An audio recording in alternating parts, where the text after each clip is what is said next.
तुम्हा सर्वांना खूप आनंदाची बातमी सांगायला मला आवडेल की मला भाषण नाही करता येत. कारण काय माहिती का, मी तुमच्या एवढा होतो ना आणि शाळेत जायचो, तो अध्यक्ष वगैरे येऊन आम्हाला भाषण करून सॉलिड पकवायचे आम्हाला. इतका मी त्रासातून गेले ना लहानपणी. आणि तुमचा विश्वास बसणार नाही, पण मी लहान असताना खूप बारीक होतो. आताच राहू दे, पण तेव्हा बारीक होतो. आणि येणारी सगळे अध्यक्ष हे आता मी जेवढा जाड आहे त्याच्या तिप्पट तिप्पट असे असायचे. म्हणजे जिना चढताना पण आम्हाला वाटत की आता जिना कोसळतो आधी का अध्यक्ष कोसळतात. आणि ते येऊन आम्हा मुलांना वाटेल ते सांगायचे. म्हणजे एक अध्यक्ष माझ्याकडे बघून असं म्हणाले, तुम्ही राष्ट्राचे आधारस्तंभ आहात.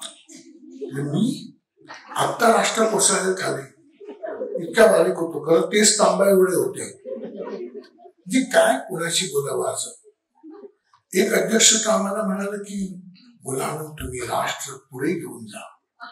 आम्हाला कळेल ना राईटला जायचं, लेफ्टला सगळं कुठे काहीच कळेल ना. आम्ही मनात एवढंच म्हटलं की हे पुढे गेले तर बरं होईल, राष्ट्राचं आम्ही नंतर बघू. त्यामुळे भाषण तर नाहीच, पण हे स्तंभवाले अध्यक्ष जेव्हा भाषण करायचे ना तेव्हा आम्ही चेहरा खूप आनंदी करायचो असा. जे मी का सांगतोय, जर तुम्ही असा चेहरा करायला लागला तर मला कळेल की आता माझी स्तंभ अध्यक्ष म्हणून नेमणूक झालेली असून आता आपण राष्ट्र पुढे घेऊन जायला लगेचच इथून गेलं पाहिजे सांगून ठेवतो. झाल्यासाठी नाही येत ना. तिथे काही म्हणजे टाळा वाजवून असा प्राप्त करतो, हात पण जोडतोय, टाळा पण 2 in 1.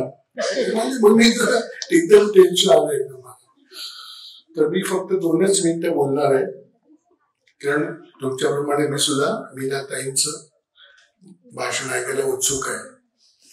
तर आता बाहेर पुस्तकाचा स्टॉल आहे, तर आपण वाचतो कशासाठी असा मला नेहमी प्रश्न पडायचा. शक्यतो अशा वेळी मोठ्या माणसांचा ऐकून येतो भाग वेगळा, पण मला असं वाटतं आपण वाचतो कशासाठी, तर आपण वाचतो पाहण्यासाठी. हे काही मुलांना धक्का बसेल, कारण त्यांनी आतापर्यंत वाचनाचे फक्त सुविचारच ऐकले असतील, आणि शक्यतो जे वाचत नाही ते सुविचार जास्ती ऐकवतात, हो की नाही. मला तर खूप त्रास झाला. आमच्या शाळेतले शिक्षक ते एकदा मला सुविचार दोन असं म्हणाले, बाळ तुझ्या मनाच्या मोटारीला विचारांचा ब्रेक लाव. आणि बापरे, मग मी तर म्हटलं की मग पावसाळ्यात वायपर कुठला लावू. ते मला काय नुसतं ब्रेक लावून कसं काम चाललं ना, वायपर पण पाहिजे गाडीला. आणि मुलं अशक्त असतात आणि शिक्षक सशक्त असतात, त्याच्यामुळे ते शिक्षकांना असे विचारू शकत नाहीत, सर तुमच्या मनाच्या मोटारीला आहे का हो विचाराचा ब्रेक. मुलाला ब्रेक करतील ते डायरेक्ट. सगळे सुविचार तर मी सांगणारच नाही तुम्हाला. तर आपण पुस्तक वाचून कसं पाहायला शिकतो माहितीये. तुम्ही सगळ्यांनी सिद्धबादच्या गोष्टी वाचल्या असतील, वाचल्या नसेल तरी हो म्हणा. मोठ्या माणसाने असे प्रश्न विचारले तर हो म्हणायचं असतं. मी लहानपणी तसंच करायचो. तर तुम्ही बघितलेला सिंधबाद वेगळा आहे आणि मी बघितलेला सिंधबाद वेगळा आहे. पण आपण सगळ्यांनी हॅरी पॉटर बघितलंय, हो कंपल्सरीच आहे, हो, आणि वाचला पण आहे. तेव्हा पण हो म्हणायचं, कारण जाड पुस्तक आहे, हो म्हणायचं. पण तुम्ही हॅरी पॉटर वाचला आणि मी हॅरी पॉटर वाचला, तर आता दोघांचा हॅरी पॉटर एकच आहे. तर आपण दुर्दैवाने तो सिनेमा बघितला. सिनेमा बघितला ना की आपली विचारशक्तीच बंद होते. वाचताना मी मला पाहिजे ते बघू शकतो, म्हणून वाचायचं आहे. लक्षात घ्या, बिलकुल देखने की हिम्मत बढ़ती है, आपली कल्पनाशक्ती आणखी वाढते. आपण ज्या भन्नाट विचार करू शकतो आणि काय विचार करू शकतो हे पुढच्याला अजिबात कळत नाही. सिनेमा बघताना कळू शकतं, हे बघतोस तू, अशी मोठी माणसं म्हणू शकतात. हा विचार करतोस, इम्पॉसिबल, दिमाग में काम चालू. पुस्तकाचे सॉलिडच फायदे आहेत. मी तुम्हाला एक छोटीशी गंमत सांगणार आहे आणि लगेच थांबणार आहे भाषेची. माझ्या मित्राचे वडील आहेत ना, ते सैन्यातून रिटायर्ड झालेत. सैन्यातून रिटायर झालेली माणसं कशी असतात, बारीक केस, मजबूत तब्येत आणि अशी बघत असतात शिस्तीत. त्यांच्याकडे गेलं की मला मी ताट बसायला लागतं. मी जरा पोक काढत ते म्हणतात ताट, आणि मला कळच नाही कोणा ताट म्हणते. मग म्हणले पाणी दाबल्यानंतर मारायचं ताट. सगळे असे.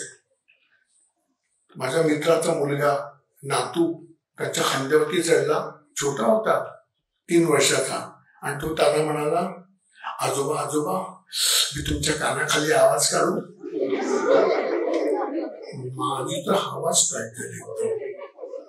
म्हणजे पाकिस्तानच्या माणसाची पण त्याला विचारायची अशी हिंमत नाही, कानाखाली आवाज काढा. ते त्याचे कान उठून हातात देतील.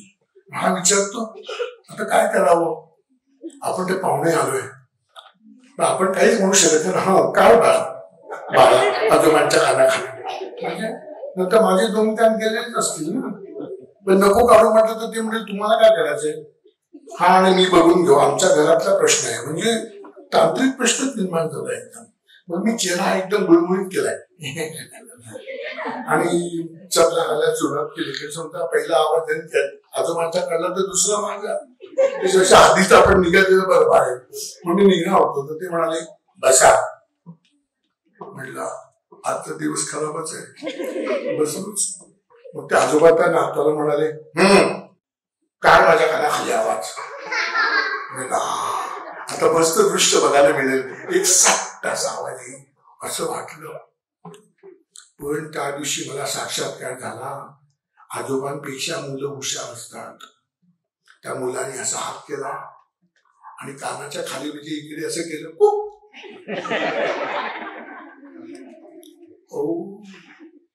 म्हणजे मोठ्यांच्या विश्वात कानातला आवाज वेगळा असतो आणि लहान मुलांच्या विश्वात कानाखाचा आवाज वेगळा असतो.